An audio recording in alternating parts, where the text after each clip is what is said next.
Coucou la compagnie, bienvenue dans cette vidéo, c'est Clémence de l'Odyssée à petits pas. J'espère que tu te portes bien.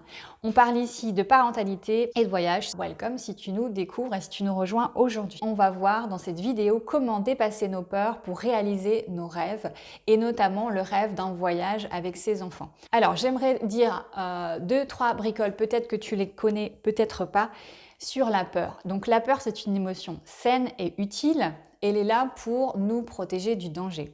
En fait, c'est un mécanisme de l'ego qui vient nous envoyer des signaux d'alerte pour nous indiquer que telle idée ou tel projet menace peut-être notre survie.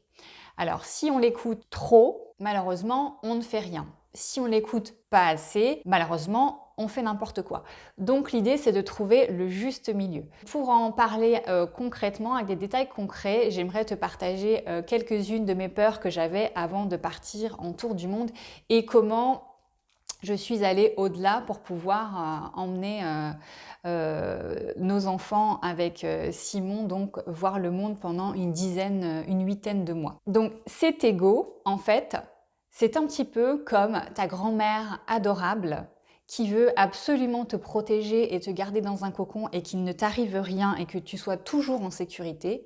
Sauf que parfois, ta grand-mère adorable, elle regarde trop la télé et elle regarde trop des documentaires anxiogènes et elle voit le mal partout et elle diabolise des situations à tort. Donc ce qu'on doit essayer de faire, c'est de gérer cette petite grand-mère intérieure pour qu'elle reste raisonnable, chose qui n'est pas aisée puisque par définition, la peur n'est pas rationnelle, elle est émotionnelle. Notre défi, ça va être de rétablir la confiance envers nous-mêmes et envers la vie, en gros, et de retrouver un équilibre émotionnel pour pouvoir réaliser nos projets et éventuellement réaliser donc nos rêves.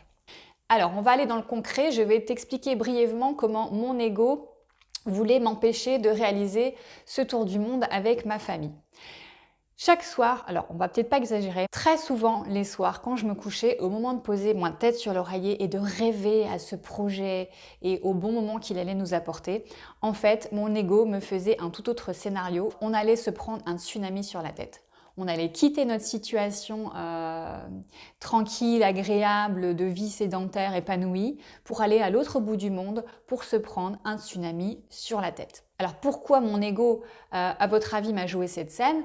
Bien sûr, la petite grand-mère intérieure avait vu le film The Impossible, sorti en 2011 ou 2012 je crois, qui relate donc l'histoire vraie d'une famille partie en voyage, en vacances donc en Thaïlande et qui subit donc le tsunami de 2004. Donc avec ce scénario catastrophe qui se jouait régulièrement dans ma tête, bien sûr, le raccourci c'était partir, ça va être nous exposer à des conséquences désastreuses, c'est-à-dire que nous allons tous périr à l'autre bout du monde, loin de nos proches et dans d'atroces souffrances, évidemment. Donc ce que j'ai fait pour lutter contre cette grand-mère absolument adorablement néfaste, c'est que j'ai cherché sur YouTube et à peu près partout des exemples de familles pour lesquelles ça s'était bien passé pour mettre d'autres scénarios dans ma tête, des choses positives et qui donnent envie de partir et non pas qui nous mettent des bâtons dans les roues. Le deuxième exemple que je voudrais partager avec toi, c'était la peur que l'un d'entre nous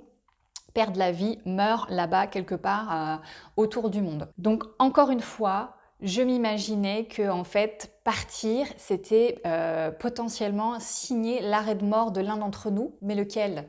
Mystère. Donc j'imaginais qu'on allait avoir peut-être un accident de transport, de van ou que sais-je, ou j'imaginais que l'un de nos enfants allait se faire écraser en traversant la route, enfin des trucs, voilà. Et forcément, quand j'imaginais ça, j'hésitais quoi, hein. J'avais plus très envie de partir, je me demandais si c'était la bonne idée. Encore une fois, est-ce qu'on n'était pas en train de faire une grosse bêtise? La peur n'évitant pas le danger, j'ai décidé d'évacuer cette pensée-là en sachant évidemment que de toute façon, il peut toujours nous arriver quelque chose. Je pourrais très bien décéder par faute d'attention en traversant la route. Ici, ailleurs, à l'autre bout du monde, c'est pareil. Alors l'autre pensée encore plus vicieuse, ensuite je m'étais dit mais si ça se trouve, on va pas partir parce que on aura peur, j'aurais peur de partir et en fait c'est en restant ici qu'il y en a l'un d'entre qu'un de nos enfants va se faire écraser. Bref, donc quand j'ai vu que de toute façon, il y avait une sorte de cercle négatif, de pensées négatives, etc., je dis ok, d'accord. Quitte à avoir des pensées négatives, on prend le large et on fait le tour du monde comme on a prévu. Et puis avec un peu de chance, ça se passera bien. Et le troisième élément que j'aimerais partager avec toi sur les peurs, c'est à l'approche du voyage, j'avais peur qu'on ne puisse pas partir, par exemple quelques semaines avant, qu'on ne puisse pas partir parce que l'un d'entre nous se serait blessé. Le fait de penser des choses négatives comme ça, le risque, c'est que ça finisse par se réaliser parce que ça devient une prophétie autoréalisatrice. Donc j'ai décidé encore une fois d'accepter cette peur, de me rendre compte que de toute façon je n'avais pas la maîtrise de tous les gestes, mouvements, toutes les courses à pied, tous les sauts de mes enfants et que la vie allait décider si on allait pouvoir partir comme prévu ou pas. Alors si toi aussi tu as le rêve un petit peu fou de partir en voyage avec tes enfants, sache que les peurs sont saines et nécessaires. Si tu n'avais aucune peur, ça serait d'ailleurs peut-être plus inquiétant que d'en avoir. Et que la peur engendre trois phénomènes, soit le figement à la manière d'un lièvre qui s'arrête en plein milieu de la route quand il voit les phares de ta voiture arriver. Le deuxième élément, c'est la fuite. On peut réagir à la peur par la fuite. Alors si je prends l'image du tour du monde, la fuite, ça consisterait en quoi? Ça consiste, sauf qui peut, je le fais pas parce que j'ai trop peur, je fuis. Je fuis parce que mon ego m'a dit de fuir et que je l'écoute. Et le troisième élément que peut déclencher la peur, c'est le combat. Donc c'est ça que je t'invite à faire, c'est de combattre tes peurs, d'essayer, même si c'est pas évident, de rationaliser, mine de rien, et de redescendre un petit peu les pieds sur terre, de dire à la grand-mère qui t'incite à rester à ta maison sous ta couette qu'elle est adorable mais que ça va bien se passer, et qu'il n'y a aucune raison rationnelle non plus pour que ça se passe mal. Il n'y a rien de dangereux à vouloir voyager tranquillement avec ses enfants. Donc je crois qu'il faut réaliser les choses vers lesquelles on se sent poussé.